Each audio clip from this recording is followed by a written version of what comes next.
Ito po yung papaya natin. Malalaki na. Nalipat ko na po yung iba. Ilang piraso na lang po yun nandito.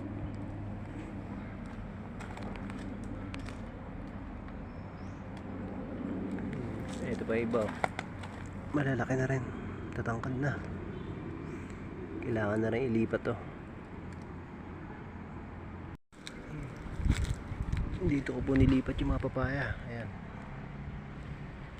Ganda dito, medyo mataba lupa. Ito po. Ayan. Tsaka yung isa. Meron din dito ang tatlo.